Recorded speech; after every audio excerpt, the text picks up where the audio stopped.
4 நாள் சைராவை ஜஸ்ட் ஒரு வருஷம் பிரிஞ்சதுக்கே கிட்டத்தட்ட ஒரு 100,000 வீடியோ போட்டிருப்பேன்னு நினைக்கிறேன் உண்மையாகவே. ஆனால் நிறைய பேர் வெளிநாட்டில் வேலை பார்க்குறாங்களா, 10 வருஷம் 15 வருஷம் 20 வருஷம் அப்படி ஒருத்தங்க ஒரு 9 வருஷமாக வேலை பார்க்குற ஒருத்தங்கிட்ட வந்து கதை விட்டுட்டு இருந்தேன். அப்போ அவங்க சொன்னாங்க, இன்றைக்கி என் பையன் வந்து கிட்டத்தட்ட கொஞ்சம் வளர்ந்துட்டான். அவனுக்கு வந்து கிட்டத்தட்ட ஒரு 7-8 வயசு இருக்கும்னு நினைக்கிறேன். பையன் நல்லா வளர்ந்த பையன். ஆரம்பத்தில் ஒரு 2 வயசு 3 வயசுலாம் இருக்கும்போது செம்ம அட்டாச்சாக செம்ம க்ளோஸாக இருப்பான்டா. அதுக்கப்புறம் நம்ம வெளிநாடு வந்துட்டோம், பெருசளவாக பேசுறது இல்லை, கான்டெக்ட் ஜஸ்ட் வீடியோ காலில் மட்டுமே பேசுறது.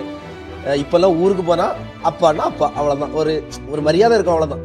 அந்த பாண்டிங் வந்து அவ்வளோ நம்ம சின்ன வயசில் இருந்த க்ளோஸ் இல்லைன்னு சொல்லி வருத்தப்பட்டே இருந்தாங்க.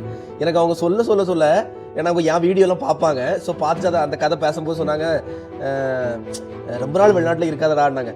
ஆக்சுவலாக எனக்கு அந்த எண்ணம் உண்டு.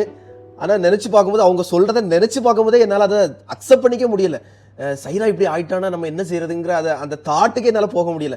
நானே இவ்வளோ நினைக்கிறேன். அப்போ இந்த மாதிரி வெளிநாட்டில் இருக்க எவ்வளோ பேர் எவ்வளோ விஷயத்தை இழந்திருப்பாங்க நினச்சி